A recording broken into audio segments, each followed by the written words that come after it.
ఎన్ని లక్షల మంది దేవుళ్ళ మీద ఒట్టు పెట్టుకోవాల్సి వస్తుంది. పోషమ్మ ఏ ఊరికో దా ఊరిని ఒప్పియాలంటే ప్రతి ఊరూర పోయేసి పోషమ్మల మీద మైసమ్మ మీద ఒట్టు పెట్టుకునే పరిస్థితి వస్తుంది. ఈరోజు ప్రజలు నిన్ను నమ్ముతలేరు కాబట్టే నువ్వు ఈ రకంగా ఒట్ల భాగవతాన్ని పెట్టుకున్నావు కదా. మరి కేవలం రుణమాఫీ మీద ఒట్టు పెట్టుకుంటే మిగిలిన హామీలు గట్టు మీద పెట్టినవా? మిగిలిన హామీల సంగతి ఏమని చెప్పి నేను ప్రశ్నిస్తూ ఉన్నాను. ఈరోజు ఒక్కసారి మీరు ఆలోచన చేస్తే ముఖ్యమంత్రి గారికి నేను ఈరోజు ఒక బహిరంగ లేఖను కూడా మీ ద్వారా నేను పంపించడం జరుగుతున్నది. బహిరంగ లేఖలో చాలా స్పష్టంగా నేను అడుగుతా ఉన్నాను. కేవలం రైతులకు సంబంధించినటువంటి మీరు ఇచ్చినటువంటి హామీలు కౌలు రైతులకు కాకుండా 80,000 కోట్లు, కౌలు రైతుల్ని కలుపుకుంటే 90,000 కోట్లు. ఈరోజు మీరు ఇప్పిస్తామన్నటువంటి 3 లక్షల వడ్డీ లేని రుణాల సంగతి కూడా తీసుకుంటే 1,00,000 కోట్ల రూపాయలు కావాలా? మరి 1,00,000 కోట్ల రూపాయలు కేవలం ఒక వ్యవసాయ రంగానికి నువ్వు ఖర్చు పెట్టేటువంటి స్తోమత ఈ రాష్ట్ర ప్రభుత్వానికి ఉన్నదా? ముందు నువ్వు వైట్ పేపర్ని రిలీజ్ చేయాలి. నువ్వు గతంలో రిలీజ్ చేసిన వైట్ పేపర్ ప్రకారం ఈ రాష్ట్రంలో కనీసం ఇచ్చిన హామీలు కదా ఉన్నటువంటి సంక్షేమ కార్యక్రమాలు ముందుకు తీసుకెళ్ళడానికే మీ దగ్గర నిధులు లేనప్పుడు ఈ రకంగా మీరు కేవలం వ్యవసాయ రంగానికి సంబంధించిన 1,00,000 కోట్లు ఎక్కడి నుంచి మీరు జమ చేస్తారు? అదే మాదిరిగా మీరు ఇష్టమైనటువంటి పెన్షన్లు 4,000 రూపాయలు వృద్ధాప్య పెన్షన్ల విషయంలో నిధులు ఎక్కడి నుంచి సమకూరుస్తారు? అది కాకుండా నిరుద్యోగులకు మీరు ఇచ్చినటువంటి మాట సంగతి ఏంది?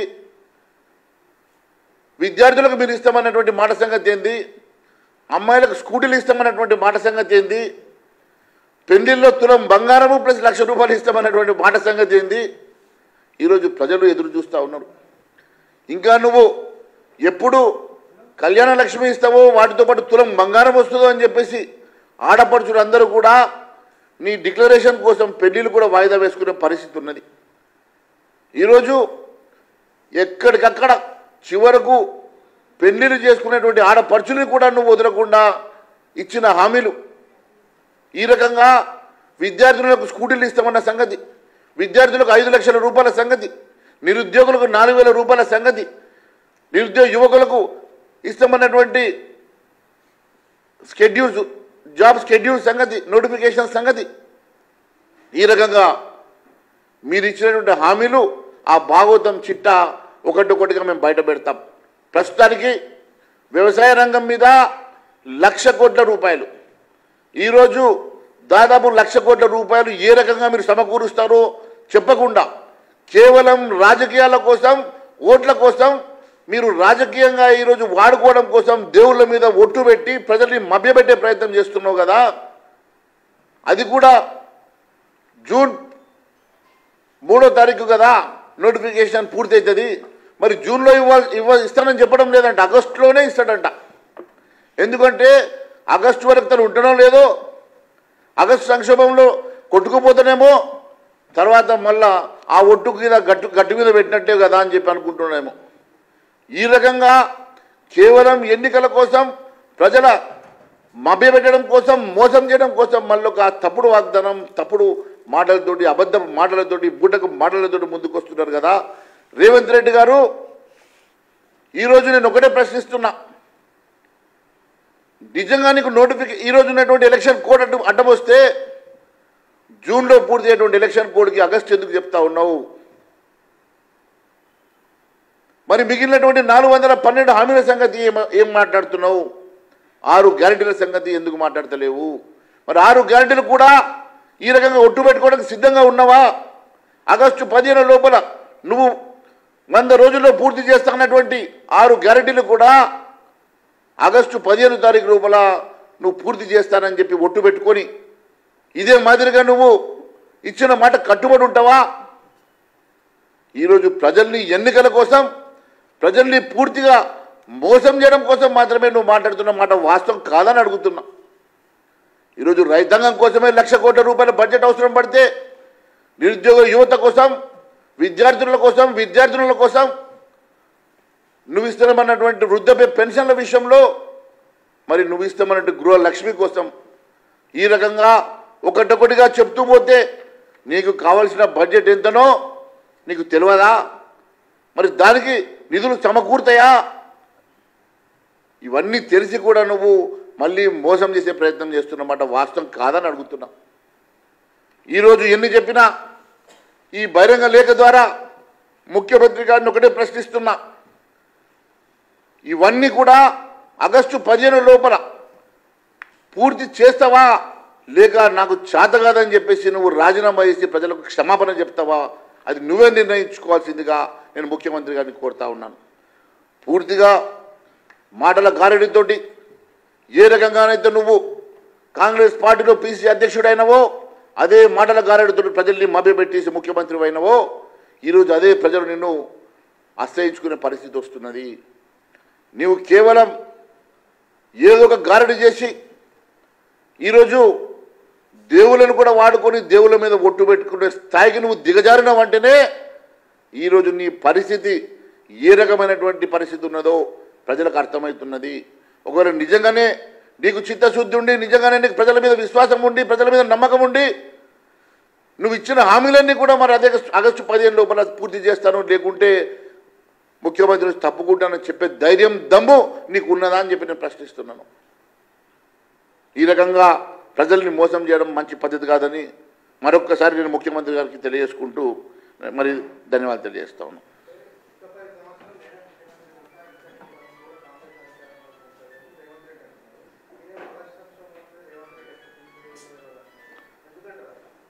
చూడండి, ముఖ్యమంత్రి గారు ఇచ్చినటువంటి ఏ ఒక్క హామీ నెరవేర్చకపోవడం ఒకటైతే, కేవలం ఆయనే నేను అంటున్నాడు కోమటిరెడ్డి నా తర్వాత ముఖ్యమంత్రి అని. మరి కోమటిరెడ్డి వెంటనే ఎట్లా ముఖ్యమంత్రిని చేస్తున్నాడో మరి వారిని అడగండి. అంటే వారికి కూడా అర్థమైనట్టున్నది, జూలై 24 తారీఖు చేసేమో అవుతుందేమో, నా తర్వాత ఎవరో ముఖ్యమంత్రిని ఇక్కడ పెట్టుకొని పోవాలా, కాబట్టి నా తర్వాత ముఖ్యమంత్రి అని చెప్పేసి ఇప్పుడు అనౌన్స్ చేస్తుండంటే ఆయనకు పూర్తిగా విశ్వాసం వచ్చింది. ఓటుకునేటు కేసులు బయటకు వచ్చే సమస్య లేదు, ఖచ్చితంగా జూలై 24కి సుప్రీంకోర్టు తీర్పు ప్రకారం మరి జైలుకు పోతే ఇక్కడ ముఖ్యమంత్రిని నా మనిషిని పెట్టుకోవాలని చెప్పి మరి కోమటిరెడ్డి పేరు చెప్తున్నాడో ఇట్లనో.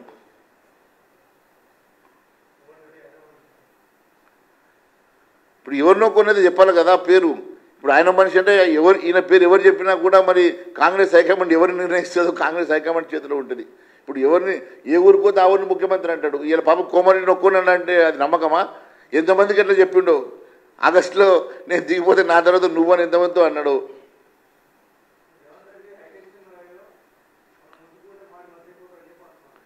అంటే మేమేమన్నా మలెజ్జిగలమా? ఎట్లన్నా మమ్మల్ని ముట్టుకొని చూడమను, మేము మలెజ్జిగలం కాదు కదా.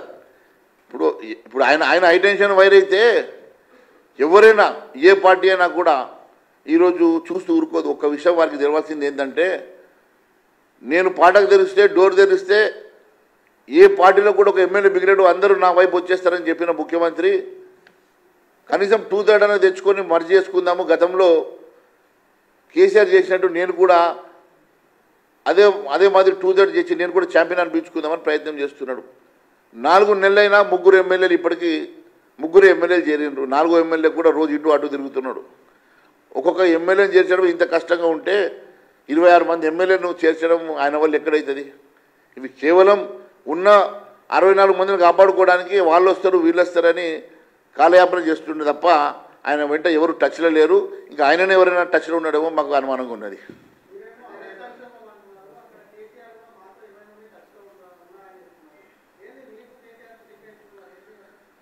కేసీఆర్ గారికి ముందే చెప్పిన నేను, కేసీఆర్ గారికి ఆల్రెడీ కాంగ్రెస్ పార్టీతోటి మంచి సంబంధాలు ఉన్నాయి. గతంలో వారు మంత్రిగా పనిచేసినటువంటి అనుభవం ఉన్నది రాష్ట్రంలో కేంద్రంలో. కాబట్టి ఆయన 20 మంది అంటున్నారంటే నాకు బహుశా మరి దాంట్లో ఎవరితో టచ్లో ఉన్నాడో మరి 20 మందిని తీసుకొచ్చే స్థాయిలో ఉన్నటువంటి మంత్రి ఎవరో నేను కూడా ఆలోచన చేస్తున్నా.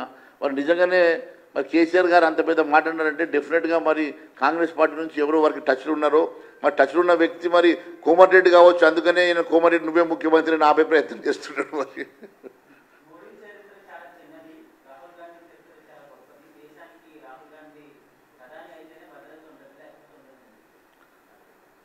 చూడండి రేవంత్ రెడ్డి మాటలు ఎప్పుడు ఎట్లుంటాయో తెలియదు. మొన్న ఆదిలాబాద్లో బడేబాయ్ అన్నాడు, ఈయననేమో ఆయన రాహుల్ గాంధీని బడేబాయ్ అంటాడు. ఇప్పుడు రేవంత్ రెడ్డి గారి మాటలు ఎట్లున్నాయంటే పెద్దోళ్ళ మీద రాయి కొడితే పెద్దోడిని అయితే అనుకుంటాడు, ఆకాశం మీద ఉమ్మేస్తే మూతి మీద పడుతుంది. ఈరోజు ఆయనకు ఒకటి ఆలోచన చేయాలన్న స్థాయిని మించి మాట్లాడడం మంచిది కాదు.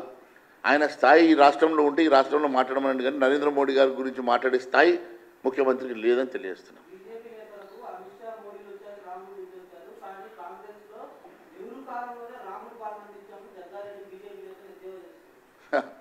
ఇప్పుడు కాబట్టే 500 సంవత్సరాల రామ మందిర నిర్మాణం విషయంలో డిస్ప్యూట్ వచ్చి చివరకు నల్ల అంగీలు వేసుకొని ధరించుకొని పార్లమెంట్కి వెళ్ళిన చరిత్ర వాళ్ళది. కానీ రామ మందిరం కోసం ఆ రోజు యాత్ర మొదలుపెట్టి అనతి కాలంలోనే రామ మందిరం నిర్మాణం చేసి చూపించి ప్రాణ ప్రతిష్ఠ చేసినటువంటి పార్టీ భారతీయ జనతా పార్టీది.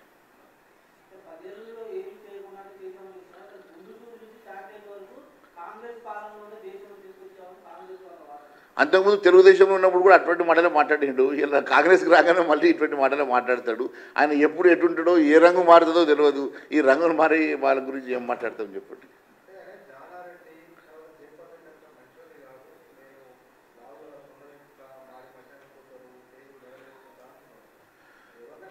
అంటే అది ఆయన చరిత్ర ఆయన చెప్పుకుంటుండు. దీన్ని బట్టి మీరు అర్థం చేసుకోండి.